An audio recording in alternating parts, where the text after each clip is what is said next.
Hello friends, welcome back to Tube Talk. No drama, no paid views, only honest reviews. दोस्तों, आज जिस movie को हम लोग रिव्यू करने वाले हैं उसका नाम है मुंबई सागा, जिसे फ्राइडे से थिएटर्स में रिलीज़ किया गया।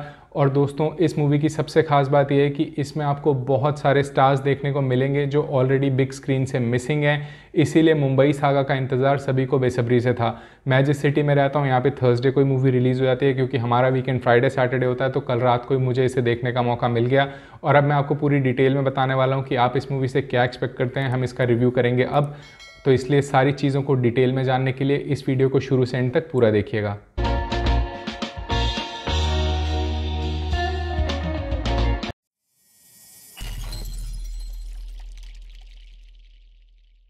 तो दोस्तों, रिव्यू की अगर शुरुआत करें तो सबसे पहले बात करेंगे कास्ट की, जो कि काफ़ी लंबी चौड़ी है। इस मूवी में आपको लीड में देखने को मिलेंगे जॉन इब्राहिम, जिन्होंने अमर्त्य राव का रोल प्ले किया है। उसके साथ साथ इंस्पेक्टर विजय के रोल में आपको नजर आएंगे इमरान हाशमी।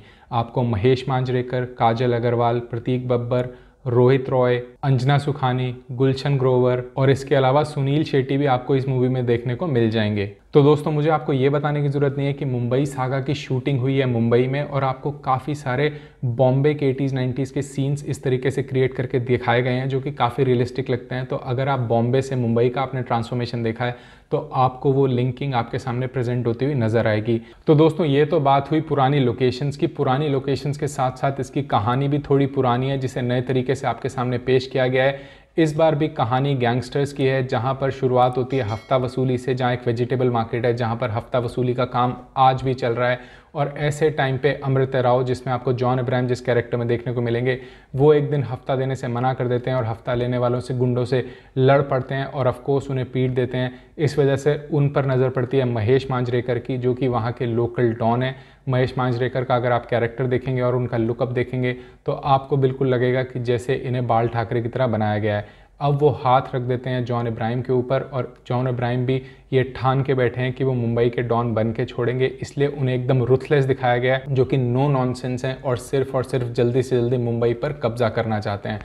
ऐसे टाइम पर महेश मांजरेकर उन्हें आदेश दे देते हैं एक ऐसे बिल्डर को मारने की जो कि वहाँ पर एक मॉल बनाने की कोशिश कर रहा है, और जॉन इब्राहिम उसे शूट कर देते हैं। तो उनकी जो वाइफ हैं, जिनके रोल में आपको देखने को मिलेंगे अंजना, वो जॉन इब्राहिम के सर पर 10 करोड़ का इनाम रख देती हैं कि जो भी पुलिस वाला उन्हें पकड़ेगा वो 10 करोड़ के इनाम के हकदार होगा। तब एंट्री होती है इमरान हाशमी की, और उसके बाद आपको मिलता है जॉन इब्राहिम और इमरान हाशमी का फेस ऑफ। तो दोस्तों, मुंबई सागा के प्लॉट को सुनने के बाद अब आपको ये तो समझ आ ही चुका होगा कि आप मुंबई सागा से क्या एक्सपेक्ट कर सकते हैं। इसमें आपको देखने को मिलेंगे काफ़ी सारे action sequences, fight scenes, chase scenes, जहाँ पे पुलिस गुंडों का पीछा कर रही है, खून खराबा, गोलीबारी, पावर और पॉलिटिक्स। इन सारी चीज़ों की वजह से ये एक मास एंटरटेनिंग मूवी है। तो दोस्तों, ये तो थी प्लॉट की बात। अब आइए आपको बताते हैं इस मूवी में क्या अच्छा है और क्या बुरा, और क्या ये आपका टाइम पास कर पाएगी भी या नहीं। दोस्तों, बात करें कुछ अच्छी चीज़ों की, तो 80s 90s का जो आपको बॉम्बे दिखाया गया है और उसके बाद जो ट्रांसफॉर्मेशन उसे मुंबई में करते हुए दिखाया गया है, वो काफ़ी रियलिस्टिक बनाया गया है। उसके सीन्स काफ़ी अच्छे हैं। इसी के साथ साथ मूवी के डायलॉग्स बहुत ही अच्छे से लिखे गए हैं। इस वजह से आपको 80s 90s की मूवीज़ के डायलॉग भी सुनने को मिल जाएंगे। अब इसके बाद बात करूं एक्टिंग की, तो सभी एक्टर्स ने बहुत बड़ी एक्टिंग की है, लेकिन फर्स्ट हाफ में आपको सिर्फ जॉन इब्राहिम छाते हुए दिखेंगे, क्योंकि फर्स्ट हाफ में आपको इमरान हाशमी देखने को नहीं मिलेंगे। तो जॉन इब्राहिम का जो फर्स्ट हाफ में रोल है कि कैसे वो गैंगस्टर के लिए इवोल्यूशन हुआ है और किस तरीके से महेश मांजरेकर उन्हें गाइड कर रहे हैं उस चीज़ में, उनके बीच के इंटरैक्शंस, सीन्स और जो एक्शन सीन्स आपको देखने को मिलेंगे वो काफ़ी अच्छे हैं, जिस वजह से आपको लगेगा कि ये ऑल इन ऑल एक जॉन इब्राहिम मूवी है। लेकिन इसके सेकंड हाफ में कुछ ऐसे ट्विस्ट एंड टर्न्स आएंगे जिससे ये और ज़्यादा इंटरेस्टिंग हो जाएगी जब इमरान हाशमी की एंट्री होगी। और इमरान हाशमी की एंट्री के बाद इस मूवी को सेकंड हाफ में और भी इंटरेस्टिंग बनाया गया है। और जॉन इब्राहिम और इमरान हाशमी की जो इंटरैक्शंस हैं, जो डायलॉग्स हैं, जिस तरीके से वो बात कर रहे हैं, लड़ रहे हैं, वो बहुत ही एंटरटेनिंग है। तो सेकंड हाफ में ये मूवी जो पेस पकड़ती है वो इसको एक डेफिनेट एंटरटेनिंग वॉचेबल मूवी बनाती है मास के लिए।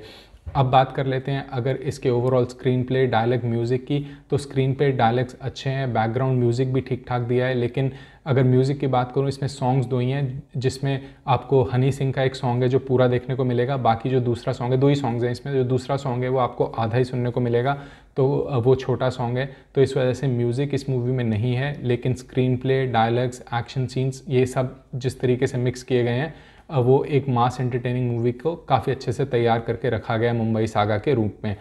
अब अगर बात करूं कुछ नेगेटिव्स की, तो इतने सारे कैरेक्टर्स की लिस्ट में हमारे पास कुछ बहुत ज़्यादा पोटेंशियल एक्टर्स हैं, जैसे गुलशन ग्रोवर इस मूवी में यूज़ हुए हैं, जिनके रोल में अगर आप गुलशन ग्रोवर को देखेंगे तो आप सोचेंगे कि इनको काफ़ी अच्छा पोटेंशियल दिया जा सकता था, लेकिन उनका रोल इतना छोटा है कि आपको लगेगा कि इस रोल के लिए इन्हें क्यों लिया गया। इनफैक्ट वो साइड रोल है, अगर वो स्क्रीन प्ले में ना भी होता तो भी चल जाता।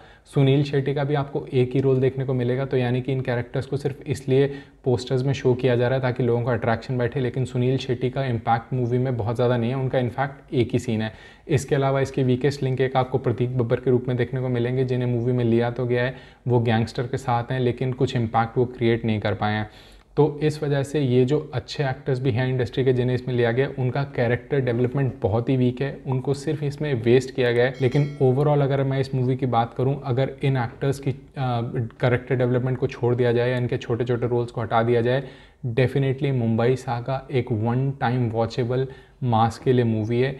तो दोस्तों अब अगर आपको इन्फॉर्मेशन प्रोवाइड करूं इसके OTT रिलीज़ की, तो मैं आपको दोस्तों यहाँ पर ये बता दूं कि मुंबई सागा को पहले डायरेक्ट टू OTT रिलीज़ किया जाना था कोरोना की वजह से, और अमेज़ॉन प्राइम ने इसके स्ट्रीमिंग राइट्स को इसके प्रोड्यूसर्स के साथ से ले लिया था, जो कि डील ऑलमोस्ट 65 करोड़ में क्रैक हुई थी, जो कि इन्फॉर्मेशन बताती है। तो दोस्तों अगर हम हिस्टोरिकली ट्रेंड को समझें तो जब भी कोई मूवी रिलीज़ होती है तो उसके OTT राइट्स जिस प्लेटफॉर्म के पास होते हैं, ऑलमोस्ट 8 से 10 हफ्ते बाद उसके ऐड आनी शुरू होती है कि वो कब रिलीज़ होगी। तो मेरे हिसाब से आपको 10 से 12 हफ्ते इंतज़ार करना पड़ेगा इस मूवी का अमेज़ॉन प्राइम पे रिलीज़ होने का। तो दोस्तों ये तो था हमारा रिव्यू मुंबई सागा का, लेकिन आपको ये मूवी कैसी लगी हमें कमेंट सेक्शन में ज़रूर बताएं। इसके अलावा हमारा चैनल पसंद आया हो तो हमारे चैनल को सब्सक्राइब करें, और अगर कोई इनपुट देना चाहते हैं, हमारे वीडियोज़ पे फीडबैक देना चाहते हैं, तो वो भी हमें प्रोवाइड करें। Until we get back to the next review, it's goodbye from Tube Talk.